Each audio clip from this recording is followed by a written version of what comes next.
Hello, sysfailure here again. Today I thought I'd show you what I suppose you could only describe as my chessboard diary.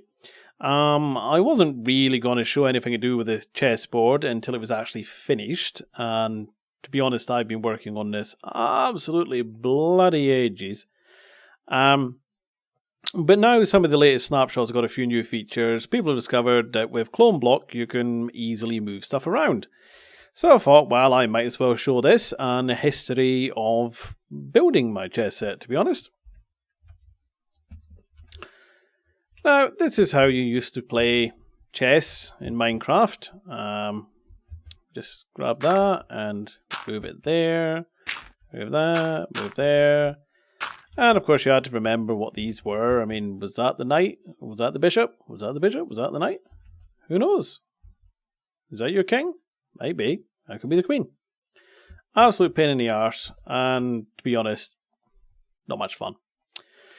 Well, then along came the discovery that if you place a block, sort of falling sand of a certain type, it can not only place blocks, but it can also delete them.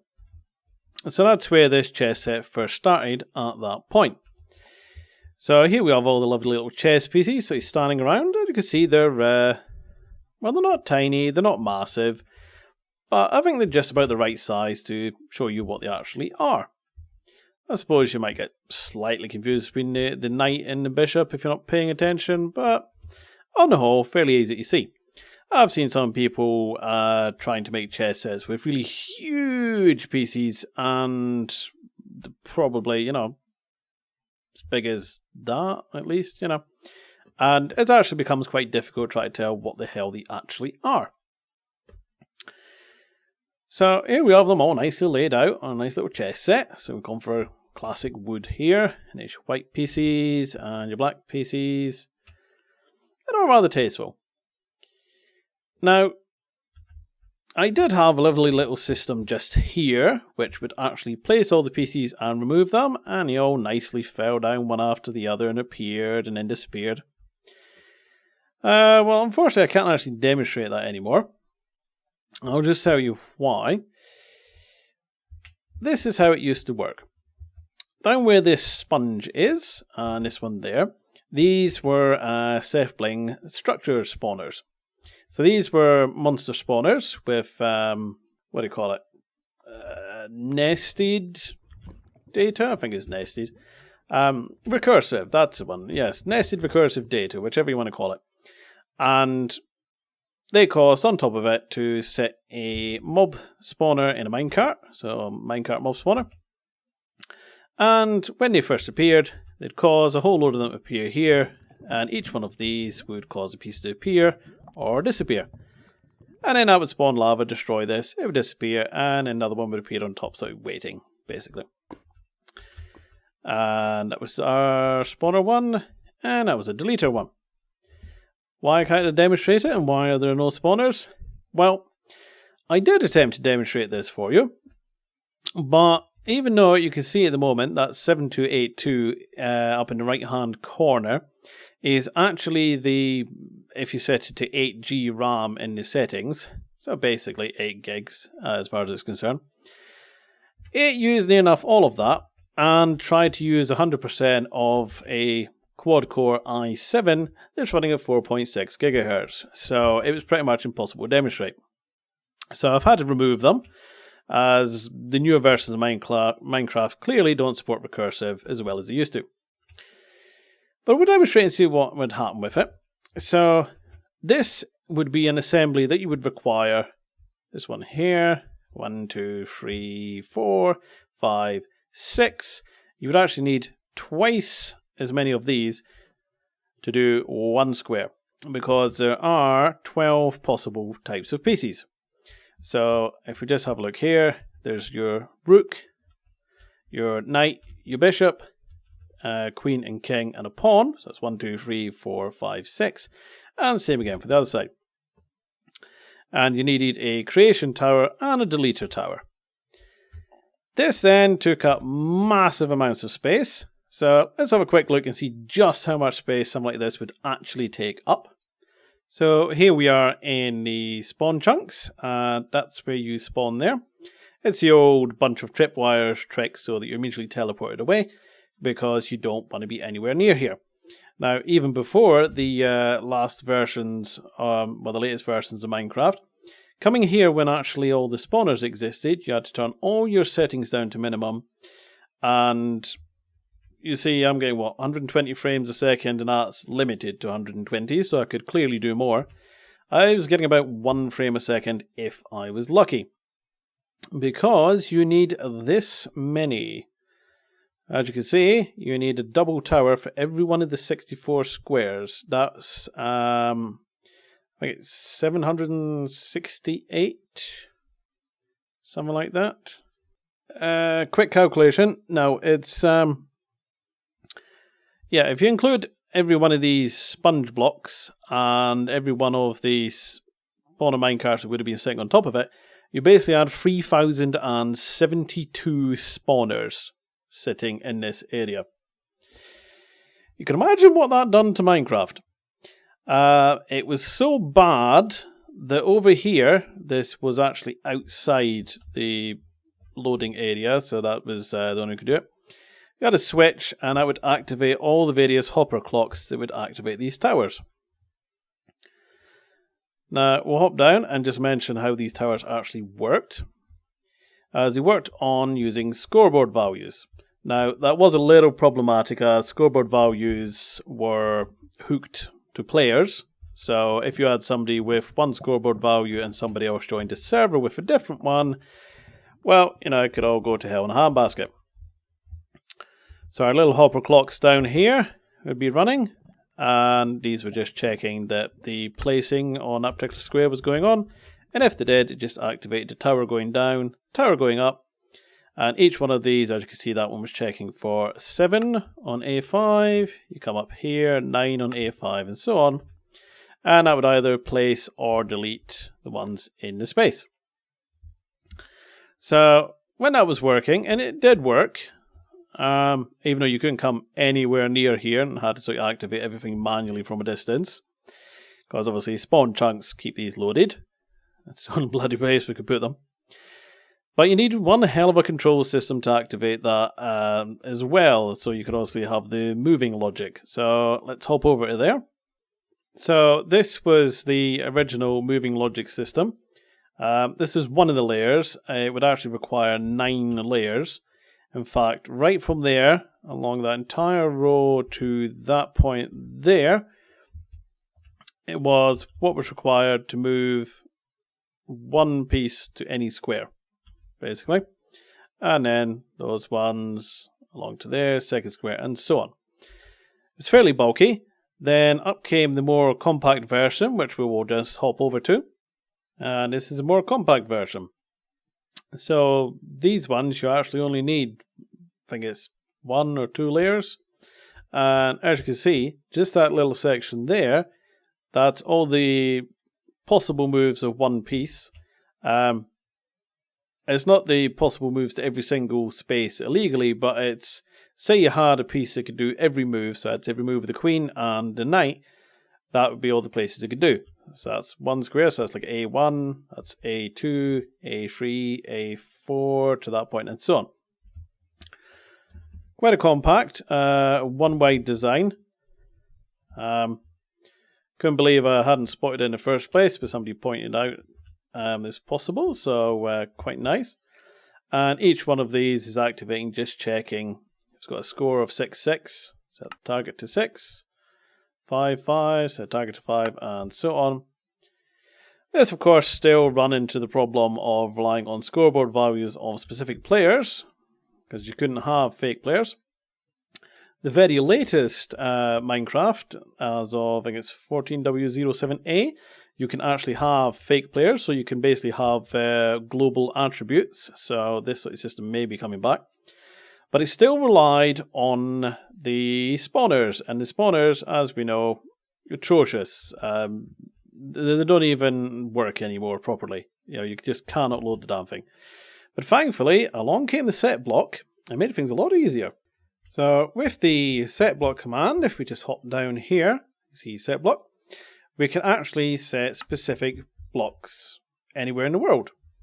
So the actual PCs have been broken down into layers just in this example, and then the actual things in the end are these little compressed systems here, which if the redstone dust receives a current, it will set all these off, and because it's setting on them, these are live, and that sets them off as well.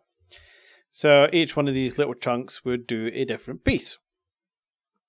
So if we just go over here, just apologise, it's a little bit laggy around here, sheer amount of command blocks.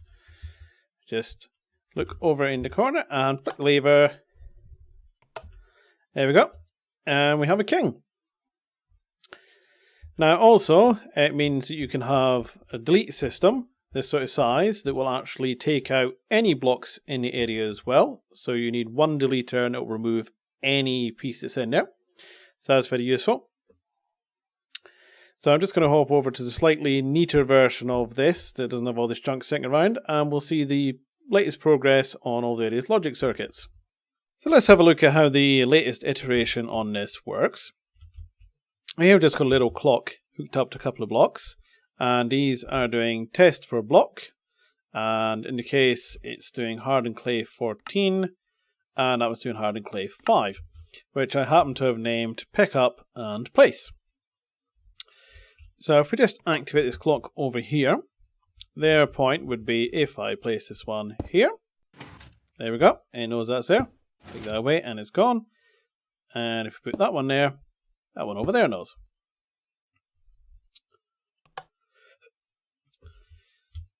Now, that's the principle behind the whole actual picking up and placing detection of PCs. So if I were to say, do that, pick the one up there, place it there, that would happen. And I'll show you in a second as the system that actually then deletes these afterwards. Now, the setup so it would detect there and there, whether it's this type or the green one, obviously not this level. And that's just so that players on each side can move stuff without having to sort of swing around PCs or anything like that. Also, the test for block comes in handy with these. Now, there's no longer a requirement to use scoreboard values. It's possible it might bring about now that you can use sort of dummy players' global variables. But each one of these actually has a coloured wool block underneath it. So if I was to go ahead and break through here, you will see this is a purple one. Let's put that back. And this is the, what's that, turquoise or something? The turquoise? Cyan. Okay, cyan wool. And because of that, it always knows what piece is on what space. Now, if we hop over here to this, this is the system for detecting the pickup and placers. Now, runs with a nice little clock down here, just simple hopper clock. Doesn't have to be particularly fast, so it could take a moment sometimes. But I'm still getting a reasonable frame rate with that running. Got the glowstone blocks just to try and keep the light levels up so that the lighting updates doesn't screw around too much. But each one of these is just checking a different location for obviously the hardened clay. So that's 999, 57, 533, and that one's 538, 528, and so on. And there's a set of these. These ones detect on the sort of white person's side, and these detect on the black person's side, and the same for the reds.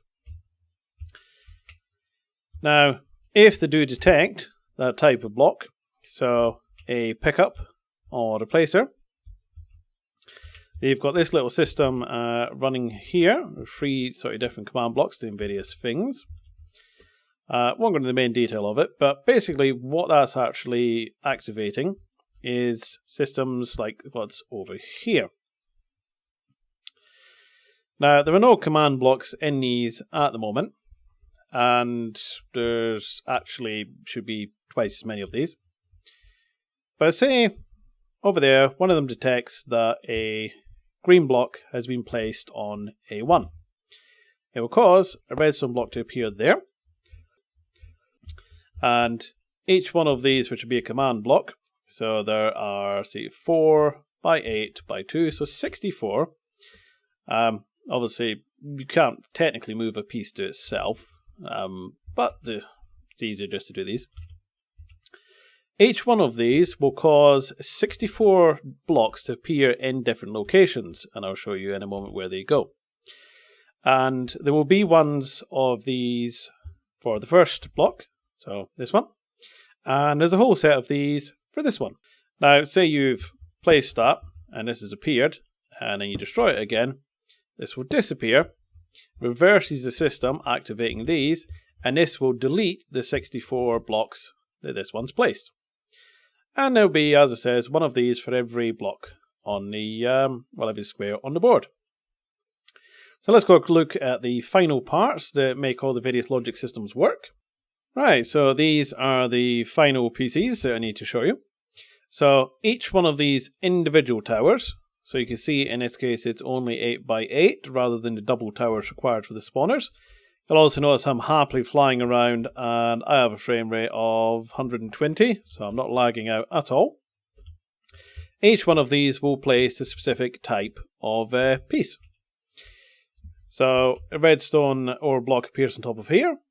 That just sets the block above to air, so it goes away again. This block, which is another set block, will activate one of these. Now, as I mentioned earlier, unlike the falling sand trick, where you needed one of these for every piece type, these you need just one for the space to delete it, no matter what piece is in it. So, say I moved A1 to, what was it, S, V, C, D, yeah, I don't know. H, yes, that's it, sorry. So A1 to H1. This will then run the delete, getting rid of whatever piece is there, and then it will place whatever piece has been told to. So in this case, that's the Black King up here.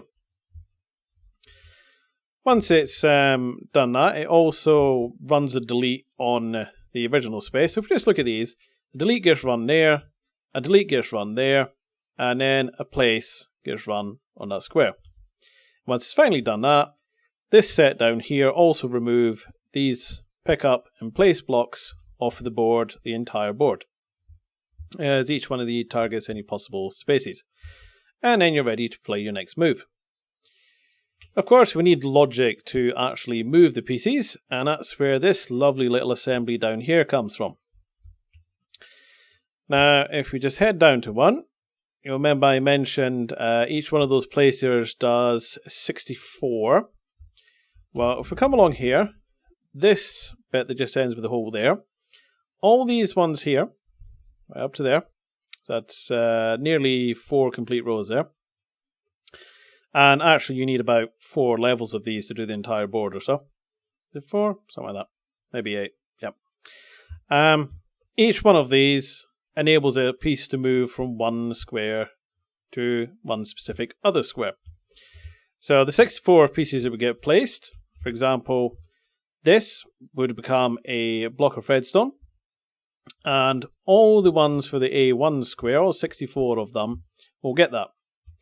Then the square that you place to, say, I don't know, H8, will get wire put on them. And if the two match, which will only happen in one, it'll activate the system. System down here then detects for the different wool types. As you can see, so it knows what pieces are there. If it finds the right one, it then activates telling the target block, which is the ones up on there, to activate a specific piece type. And that bit just activates the clear system over there. When the clear system clears the board, all these get deleted and it all resets. So the amount of logic ones that are here, as it says, you need, I think it's 4 or 8 layers or something like that. And there's hordes more of them over there that still need to be programmed. That will enable you to move any piece from anywhere on the board by simply doing that to that, and it'll move. It doesn't support promotion of PCs as yet, but that's something you can do.